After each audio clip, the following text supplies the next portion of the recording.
Olá, bem-vindo a mais um episódio Mentoria Psicomotriz. Para dar continuidade ao podcast Pergunta e Resposta, um dos temas que ainda me foi proposto no mês de fevereiro foi o diálogo tónico.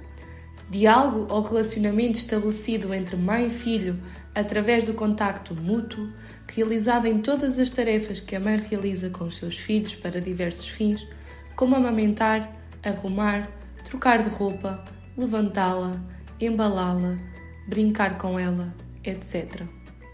É a modulação afetiva do corpo orgânico, de sensações vestibulares, olfativas, auditivas, táteis, tónicas e simultaneamente do corpo psíquico, emoções e representações na relação com o outro. Estas são definições do conceito de diálogo tónico por Ajúria Guerra. A voz da experiência deste tema é uma das autoras do artigo O Corpo do Psicometricista, do corpo agido e vivido ao corpo relacional e terapêutico, publicada em 2016 na revista da Associação Portuguesa de Psicometricidade, número 19. Hoje tenho comigo a psicometricista Adriana Frazão, que se encontra atualmente em doutoramento na Faculdade de Motricidade Humana, com investigação sobre um programa inclusivo de intervenção psicomotora com crianças em idade pré-escolar. Adriana, bem-vinda e obrigada por teres aceito este desafio. Realmente, quando recebi este tema, eu pensei em ti porque, eu terminei a licenciatura em 2015 e tu terminaste, não foi? Portanto, talvez daí seja uma psicometricista de referência para mim, porque desde que eu terminei, sempre o teu nome, de certa forma, sempre me foi chegando. Até porque eu terminei a licenciatura, fui trabalhar, mas sempre com a vista de ir para um mestrado. E como tu te formaste na FMH, também talvez tenha sido por isso que o teu nome me foi chegando várias vezes. Por isso, obrigada. Obrigada, muito obrigada pelo convite. E, acima de tudo, por promoveres este tipo de iniciativas que são tão necessárias. Termos uma identidade mais coesa. Obrigada.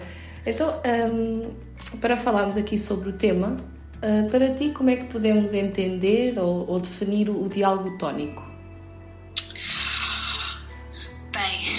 O diálogo tónico, para mim, é provavelmente um dos temas mais importantes e simultaneamente mais complexos e subjetivos que nós estudamos na área da psicometricidade.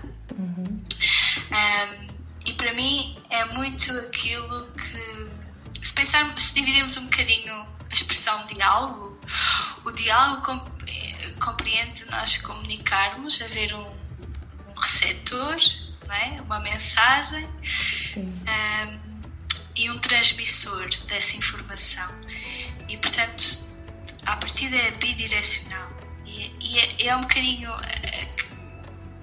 comunicar com o tónus. Sendo que este tónus é também a base de toda a nossa organização fisiológica e também psíquica do corpo. Portanto, acho que aquela expressão que a Ajúria Guerra fala muito sobre o tónus emocional, ou diálogo tónico-emocional, é muito esta modulação entre o corpo orgânico e o corpo psíquico, esta relação que se estabelece. Ok. E consideras, de acordo com a tua experiência e com a literatura que diz, que este diálogo tónico, de que forma é que influencia o ser humano, a pessoa? Não sei se me fiz entender. De que forma é que influencia a pessoa? Sim, porque eles falam, os primeiros meses de vida que são cruciais, não é? Nesta formação, não sei se posso dizer assim, do diálogo tónico, aqui na questão do vínculo. De que forma é que quando isso acontece vai influenciar a pessoa, ou seja, a personalidade da pessoa? Não sei se me faço entender. Sim, completamente. Quando nós falamos em estado tónico-emocional, que é o estado, é um dos estádios que é preconizado pelo Vallon, que acontece mais ou menos entre os 6 e os 12 meses de idade dos bebês. É um estádio em que há um conjunto de sinais que o bebê, necessidades que o bebê manifesta, mas que nesta fase é muito presente. Ele é muito sensível a isto, ao facto de, por exemplo, quando chora, a mãe ir lá reconfortá-lo. E quando tem fome, há aqui uma resposta fisiológica e emocional que se desencadeia para chorar. E é nessa troca afetiva, nessa resposta afetiva consequente, não é? Que esta integração deste diálogo começa a surgir. E portanto é aí que começa tudo no fundo da integração. A minha questão é, portanto, nesse caso, imagina, temos então um bebê que recebe esse diálogo, não é? Essas trocas afetivas, e um bebê que não recebe, não é? Que vem, por exemplo, tem uma família ou uma relação com a mãe mais desestruturada, ou seja, não há uma ligação. Como é que será o bebê, ou seja, num futuro, como é que será o adulto do bebê que recebeu as trocas e daquele que não recebeu essa troca? Quais serão as principais diferenças? De acordo com a tua prática, mesmo em criança, seja a criança já, criança, jovem, adolescente, tu consegues sentir essas diferenças? Completamente. Isto dava um estudo e de certeza que devem existir estudos que correlacionam de alguma forma isto, que eu neste momento não tenho muito presentes, mas aquilo que é a minha experiência, a minha sensibilidade, eu posso mais ou menos inferir que, sem dúvida, que bebés que tiveram as suas necessidades satisfeitas do ponto de vista da contenção afetiva, satisfação das necessidades básicas, se tiveram um ambiente onde o stress não eram expostos a fatores de stress muito elevados, naturalmente isso faz-me pensar que são crianças e que são adultos também, que são muito mais resilientes, têm muita capacidade de também sentir o outro de uma forma diferente. Vamos pensar, por exemplo, em pessoas que têm doença mental grave, muitas vezes nós vamos ver a história clínica e a história social e familiar e percebemos claramente que houve relações com a mãe completamente disfuncionais que condicionaram completamente também o funcionamento psíquico deste adulto, não é? E portanto a minha experiência, nós podemos inferir um bocadinho isto, mas não te consigo, por exemplo, citar estudos. Sim. Não, mas a questão é que lá está, ou seja, será um adulto menos, não sei se é menos resiliente ou se calhar mais frágil em comparação com o outro que teve as ligações, certo? Sim. Porque eu faço esta questão porque, por exemplo, eu trabalho com famílias vulneráveis, muitas delas já nem têm mãe nem pai, estão com tutores, e às vezes questionam-me, lá está, porque eles vão crescer, eles já têm uma infância muito, muito dura, muito marcada, onde muito provavelmente estas trocas não existiram de uma forma dita normal, digamos assim, e eu penso muitas vezes, ok, como é que a vida dele pode seguir por dois caminhos, não é? O caminho da delinquência, ou então pode ter também, ou seja, ao longo da sua vida pode receber suporte e estratégias em que ele consegue, lá está, de certa forma, ser resiliente e ser até um adulto diferente, ou seja, em que, não sei se me faço entender, isto também é um bocadinho difícil de explicar. Eu acho que, por exemplo, acho que não podemos dizer que todos os bebés que não tiveram uma vinculação segura ou que não tiveram uma boa capacidade de integração tónica, vão ter problemas na vida, não é? Porque lá está, como tu disseste, isso depende muito do suporte social, depende de vários fatores, os fatores sociais, os fatores do envolvimento. E é curioso que um dos aspectos que mais me fez voltar atrás, ou seja, eu comecei a trabalhar na área de psiquiatria de adultos, que é uma área que adorei e que adoro, mas sempre senti muito frustrada, porque eu sinto que quando trabalhamos com crianças há ali muita neuroplasticidade para desenvolver, para trabalhar, e há muito mais ferramentas que nós podemos usar para apoiar as crianças para não desenvolverem perturbações tão graves como tive a oportunidade de contactar. E portanto, sim, eu acredito que, sem dúvida, que o diálogo que é construído na infância, que se vai repercutir de alguma forma na fase adulta. Ok, e como é que tu dás-nos um exemplo de como é que tu trabalhas este diálogo tónico? Um exemplo prático, simples, seja, só para também os psicometricistas perceberem de que forma é que isto é possível trabalhar. Eu não acho que o diálogo tónico seja um objetivo na nossa área. É, sim, na minha opinião, uma forma de mediação, de comunicação. Um dos objetivos, na minha opinião, que está associado a este diálogo tónico, contribui para que haja uma melhor regulação, uma melhor modulação deste diálogo tónico, é nós trabalharmos tudo o que tem a ver com a consciência das contrações e descontrações musculares. Okay, mais ao nível da tonicidade. Mais ao nível da tonicidade, sim.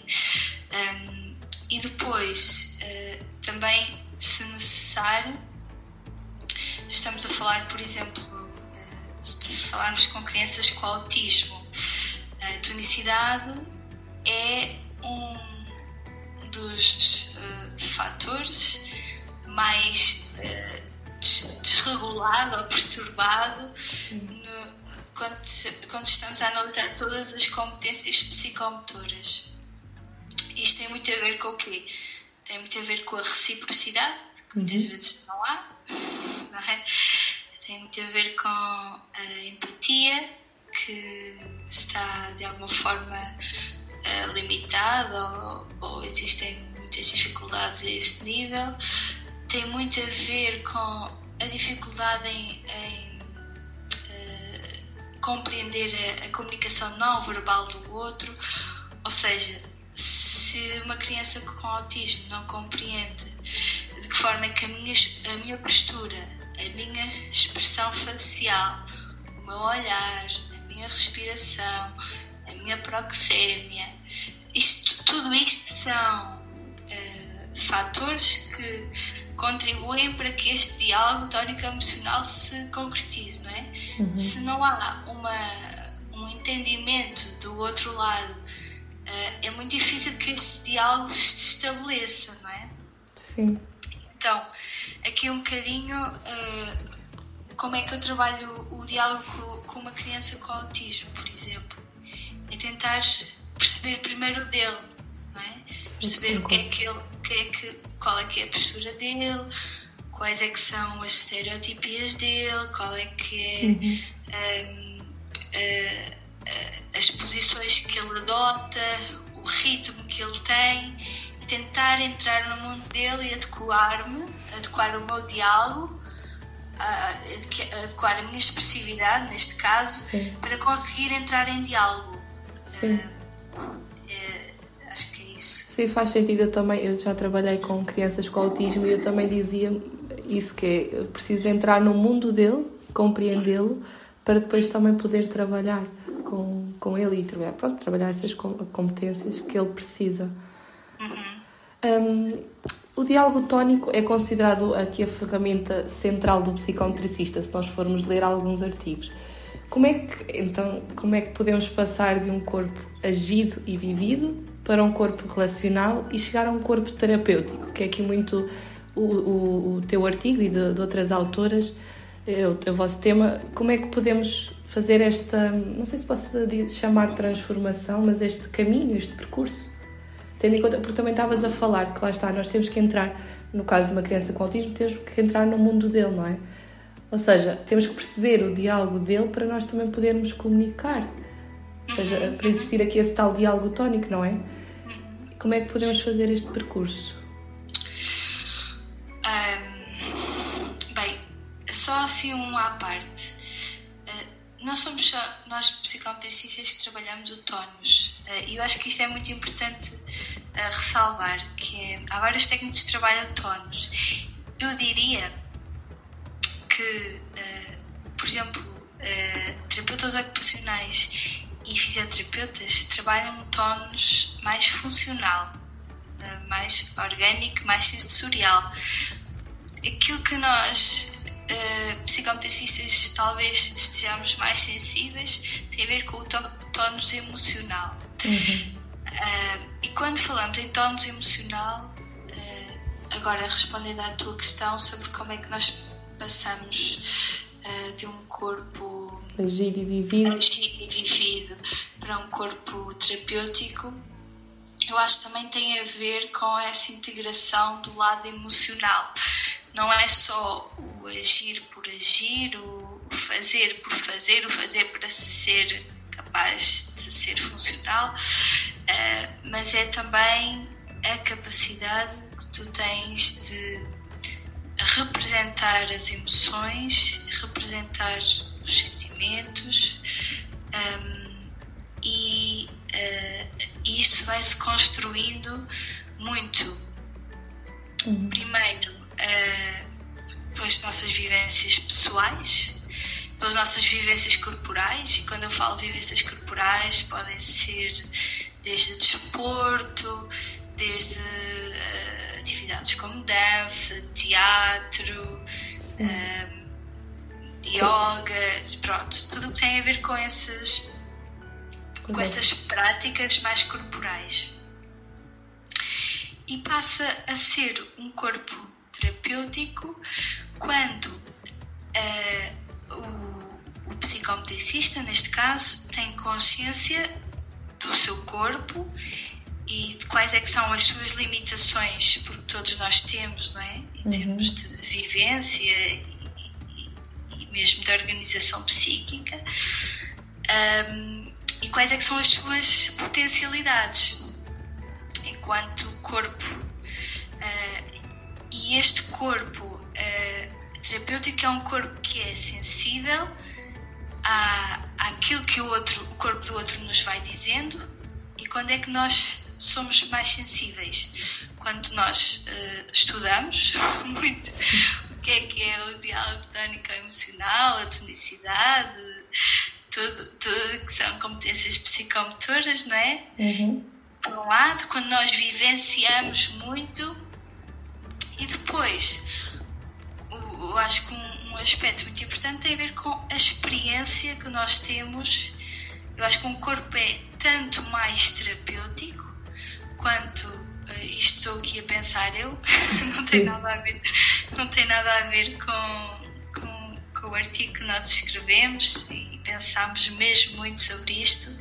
Eu acho que é tanto mais terapêutico quanto maior for a tua capacidade de refletir acerca de qual é que foi a tua expressividade durante a sessão, por exemplo, de que forma é que o teu corpo foi capaz de conter e de dar suporte e de facilitar a mudança do outro.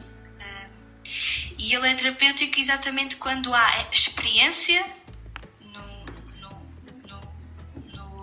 no campo da terapia. Portanto, acho que quanto mais experiência nós tivermos e mais nos desafiarmos, mais nós sairmos da zona de conforto, também mais capacidade nós temos de ter resultados do ponto de vista terapêutico.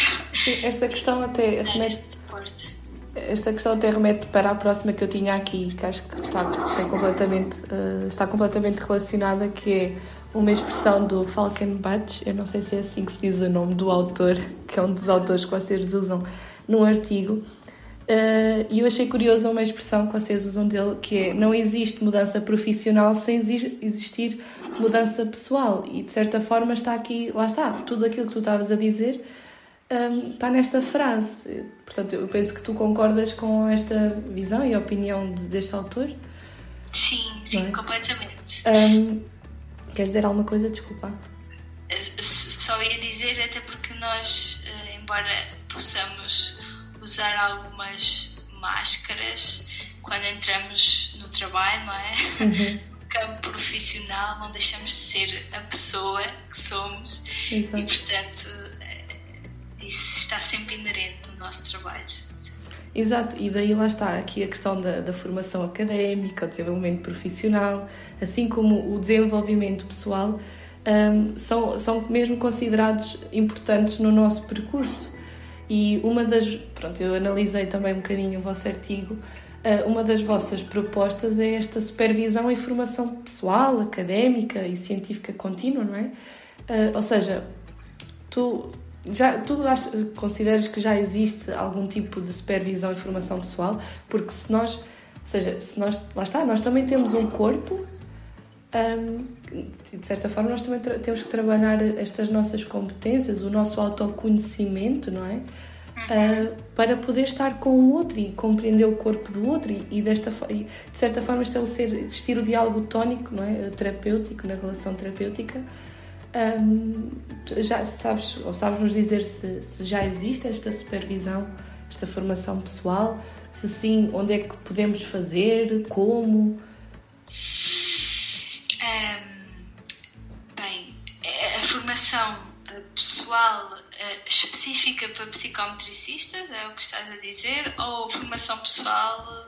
Não, específicas para psicometricistas mesmo. Vamos especificar em nós, psicometricistas. Por exemplo, eu muitas vezes questiono-me como é que... Porque eu sinto esta necessidade.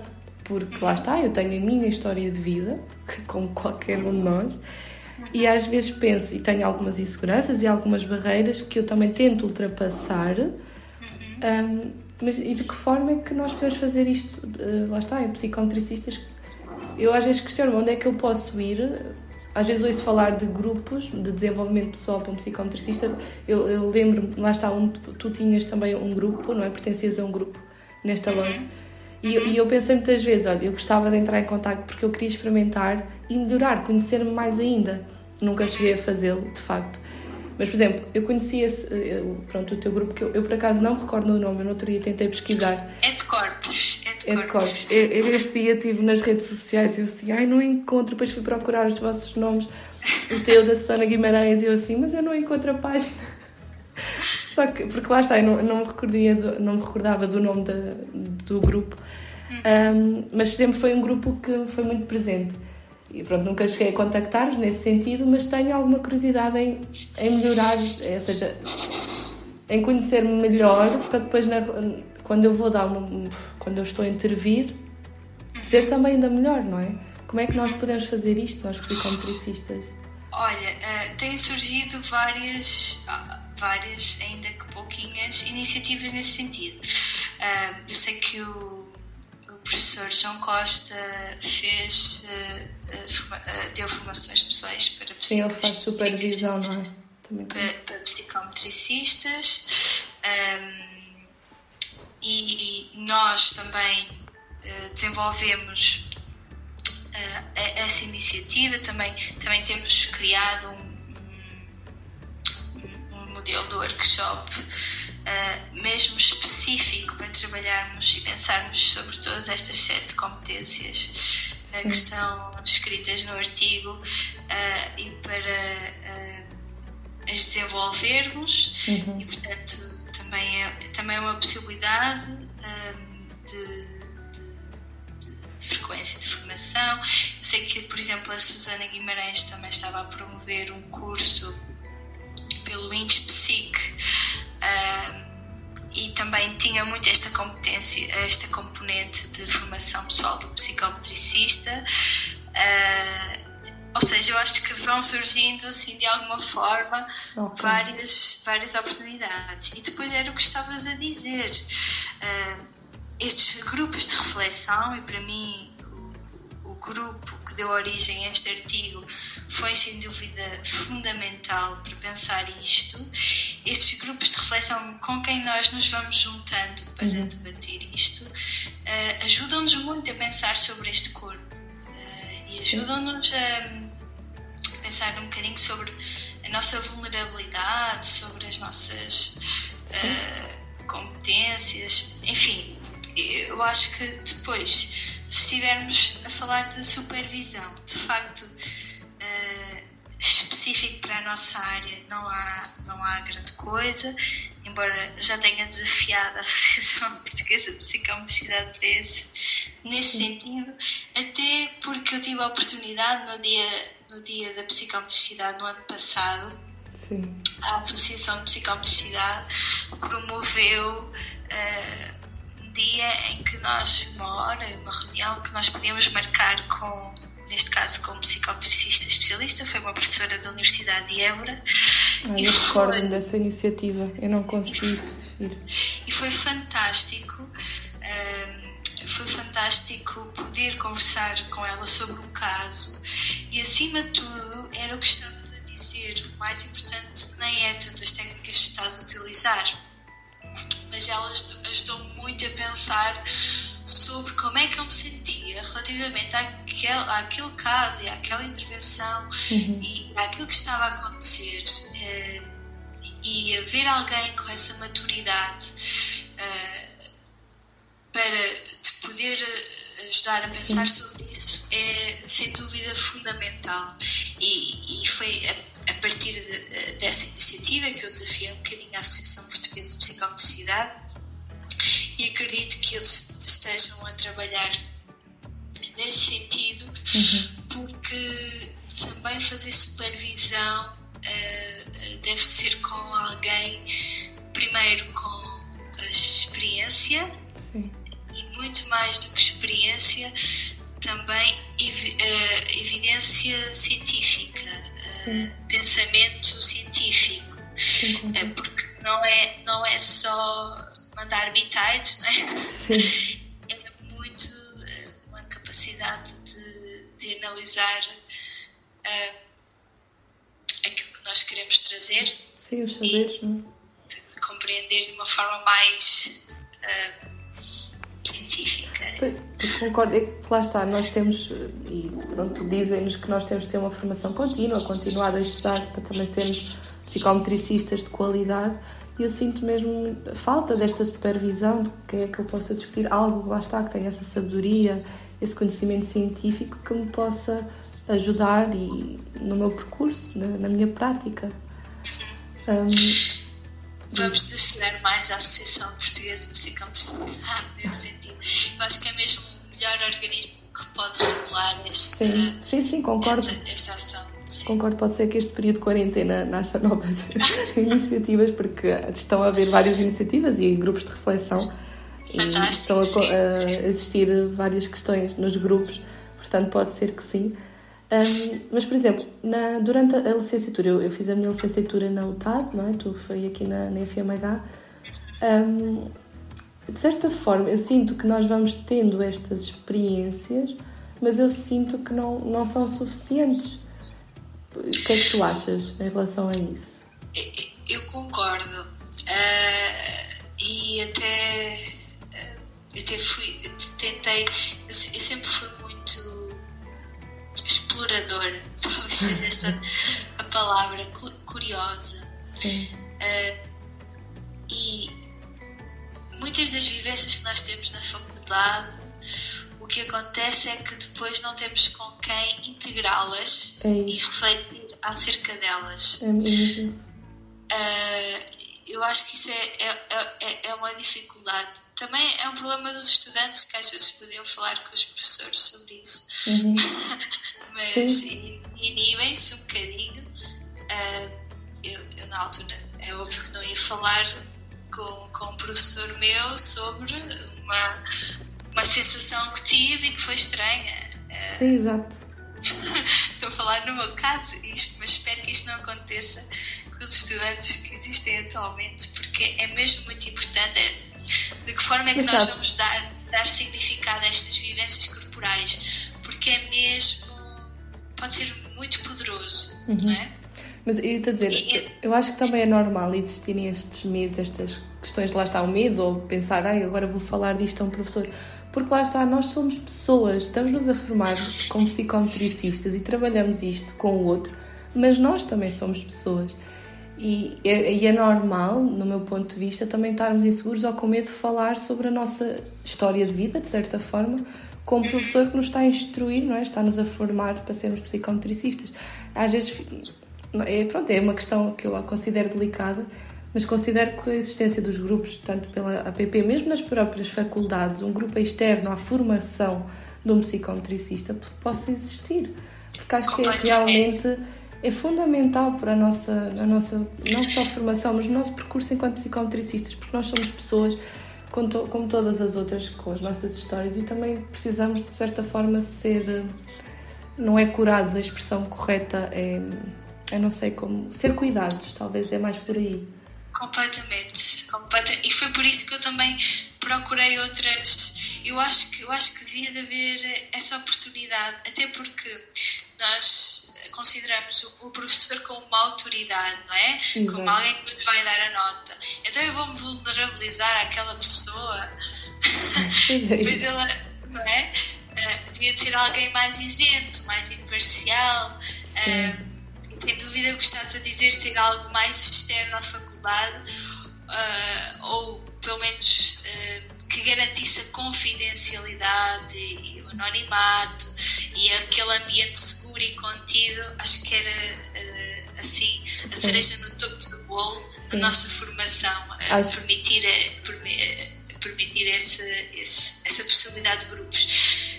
Só que isso não invalida, por exemplo, que tu participes. Há outros tipos de grupos de formação pessoal, que não é do psicometricista, mas que existem. Pois, exato, sim, eu vou conhecendo alguns, mas é questão que, como se defende artigos de psicometricidade que defendem esta formação contínua, o desenvolvimento pessoal, porque não, eu estava aqui a pensar um grupo de desenvolvimento pessoal, não de psicometricistas, mas para os psicometricistas.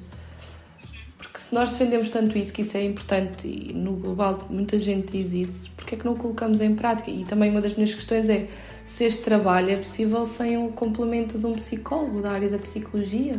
Porque lá está, nós podemos ir procurar trabalhar o nosso desenvolvimento pessoal noutras áreas ou noutros grupos. Mas se é tão importante no percurso psicometricista, considero que também seria importante nós criarmos esses grupos para nós. Sim, sem dúvida. Eu acho que é possível sem um psicólogo, claro.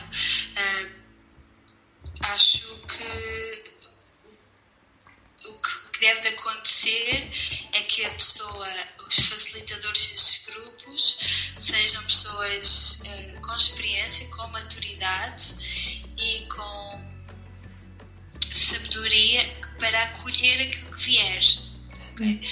Porque quando nós estamos a falar de um desenvolvimento mais aprofundado daquilo que é o nosso ser, é preciso também saber mediar isso. Exato. Pode ser uma coisa muito... ou seja, eu vou escavar e depois não sei lidar com isso.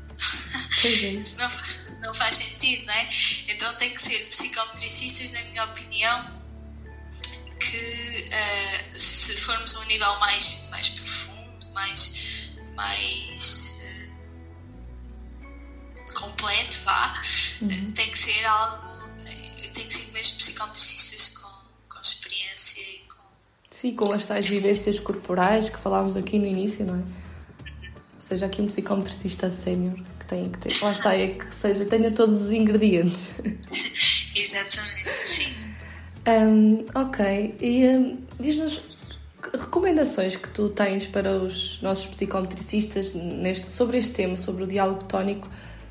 Não sei, tens alguma coisa uma mensagem assim mais final para transmitir aos futuros psicometricistas ou aos existentes que estejam a ouvir?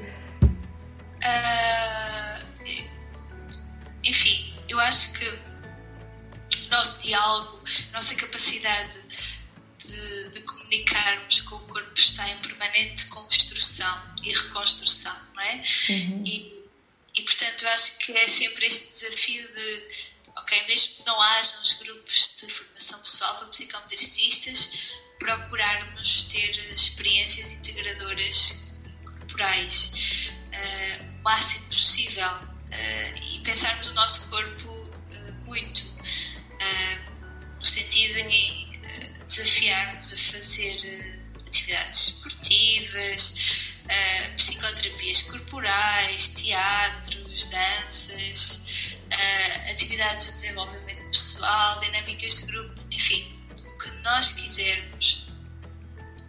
Voluntariado, fundamental também. Isto para quê? Para cada vez mais nós tomarmos consciência de quais é que são assim, as nossas pérolas, as nossas potencialidades e fazê-las crescer cada vez mais e estar cada vez mais atento àquilo que são os gestos, os movimentos, a postura, as expressões, a respiração. Ou seja, acho que muitas vezes nós vamos para um trabalho e ficamos muito focados no trabalho que estamos a fazer e esquecemos um bocadinho de nos desenvolver e de nos reforçar com outras ferramentas. E a certa altura já não estamos a permitir a outra pessoa se desenvolver também, porque não estamos a ir para além daquilo que são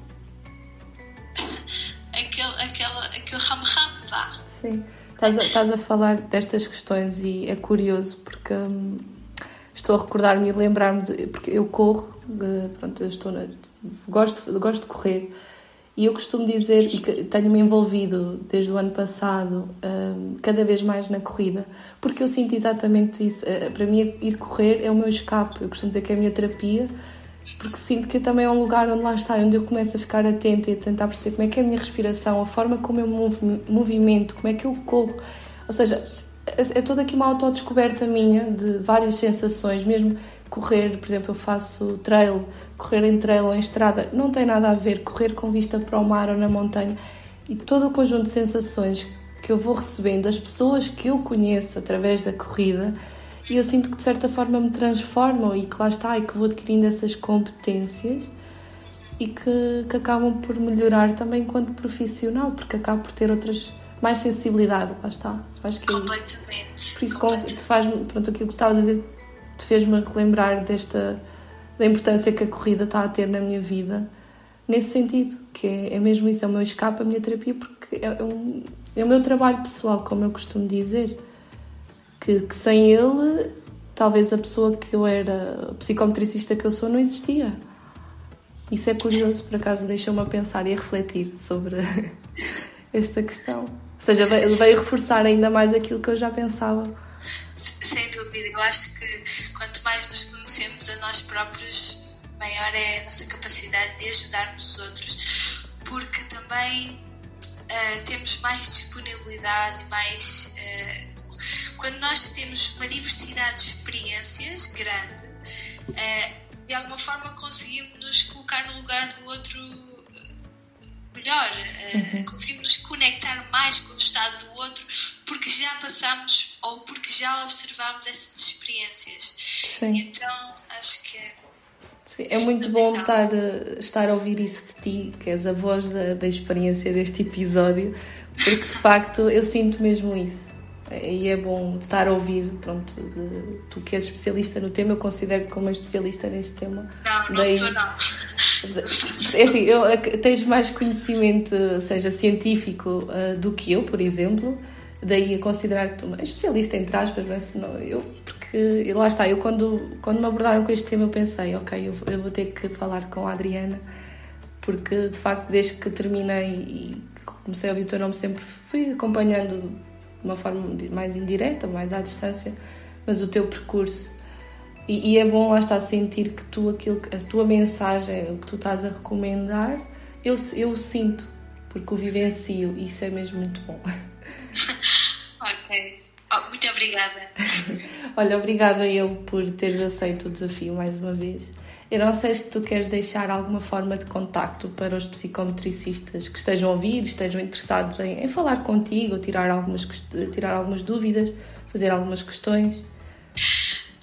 Podem me encontrar no Facebook, o nome é Adriana Frazão, ou se quiserem enviar um e-mail, o e-mail é adrianafrazão.pm@gmail.com. Ok. Olha, muito obrigada mais uma vez. Obrigada também. Obrigada pela iniciativa e por essa curiosidade. Eu acho que o diálogo tónico emocional nunca vai ser tema fechado. Permanentemente. Eu acho que desta forma nós estamos a gravar, se calhar é importante dizermos isto, que nós estamos a gravar em chamada, não é? No Messenger, e é curioso porque eu sinto que este diálogo tónico já existe neste momento, porque eu estou aqui a sorrir para um computador. De certa forma sinto-me envolvida na tua conversa. Isto também se pode considerar um diálogo tónico, não é? Completamente. Sem dúvida que o nosso tom de voz, a forma como nós falamos, o ritmo como nós falamos, também é uma componente fundamental, não é? Sim. Portanto... É isso. Olha, não sei se queres despedir-te aqui de quem nos está a ouvir. Sim. Até à próxima e espero continuar a ouvir assim muitas pessoas inspiradoras falar de mentoria psicometrista. Obrigada. Um beijinho e até ao próximo episódio.